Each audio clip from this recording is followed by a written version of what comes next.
पहरा 5। एक सप्ताह तक दोनों मित्र वहाँ बंधे पड़े रहे। किसी ने चारे का एक ट्रिन भी घास, ट्रिन क्या होता है, घास, एक ट्रिन भी नहीं डाला। हाँ, एक बार पानी दिखा दिया जाता। यही उनका आधार था। दोनों इतने दुर्बल अर्थात कमज़ोर हो गए थे कि उठा तक ना जाता। ठठरियाँ निकल आई थी, हड्डियाँ। एक दिन बाड़े के सामने डुग्गी बजने लगी और दोपहर होते होते 50-60 आदमी जमा हो गए। तब दोनों मित्र निकाले गए और देखभाल होने लगी और लोग आकर उनकी सूरत देखते और मन फीका करके चले जाते। ऐसे मृतक बैलों को कौन खरीदार होता। सहसा अचानक एक दड़ियल आदमी, जिसकी आंखें लाल थी और मुद्रा अत्यंत कठोर, आया और दोनों मित्रों के कूल्हों में उंगली गोदकर मुंशी से बातें करने लगा। इसका चेहरा देखकर अंतर्ज्ञान से दोनों मित्रों के दिल कांप उठे। यह कौन है और उन्हें क्यों टटोल रहा है, इस विषय पर उन्हें कोई संदेह नहीं हुआ। दोनों ने एक दूसरे को भीत नेत्रों से देखा और सिर झुका लिया।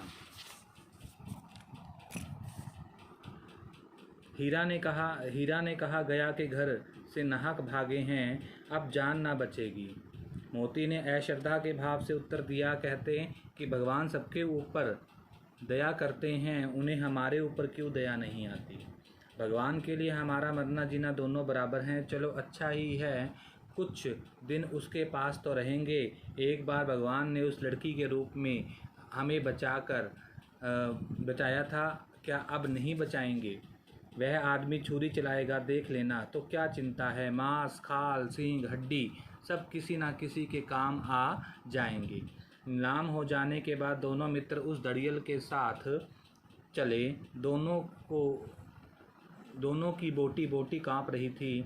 बेचारे पांव तक न उठा सकते थे, पर भय के मारे गिरते पड़ते भागे जाते थे, क्योंकि वह जरा सी भी चाल धीमी हो जाने पर जोर से डंडा जमा देता था।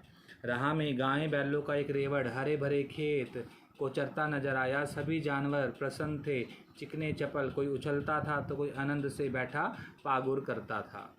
कितना सुखी जीवन था इनका, पर कितने स्वार्थी हैं सब। किसी को चिंता नहीं थी कि उसके दो भाई बदिक के हाथ पड़े कैसे दुखी हैं। सहसा दोनों को ऐसा मालूम हुआ कि यह परिचित रहा है। अचानक उनको ऐसा लगा कि हम इस राह को जानते हैं। इससे रास्ते से उन्हें ले गया था। वही खेत, वही बाग, वही गांव मिलने लगे। प्रतिक्षण उनकी चाल तेज होने लगी। सारी थकान, सारी दुर्बलता, जो कमजोरी थी, गायब हो गई। यह लो, अपना ही हार आ गया। इसी कुएं से तो हम पुर चलाने आया करते थे, यही कुआं है। मोती ने कहा, हमारा घर नगीच आ गया। हीरा बोला, भगवान की दया है, मैं तो अब घर भागता हूँ। यह जाने देगा, इसे मैं मार गिराता हूँ। नहीं, दौड़ कर धान पर चलो, वहाँ से हम आगे ना जाएंगे। दोनों उन्मन होकर बछड़ों की भांति कुलेल करते हुए घर की ओर दौड़े।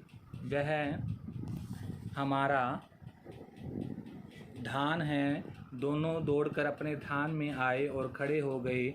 दड़ियल आदमी पीछे पीछे दौड़ा चला आता था। झूरी द्वार पर बैठा हुआ धूप खा रहा था। बैलों को देखते वही दौड़ा और बारी बारी उन्हें गले लगाने लगा। मित्रों की आंखों के आनंद के आंसू बहने लगे।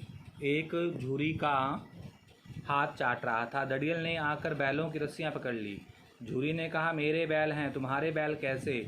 मैं मवेशी खाने से नीलाम करके आता हूँ। मैं तो समझा कि चुराए लिए आते हो, चुपके से चले जाओ। मेरे बैल हैं, मैं किसी को नहीं मैं बेचूंगा तो बिकेंगे। किसी और को मेरे बैल नीलाम करने का क्या अख्तियार? जाकर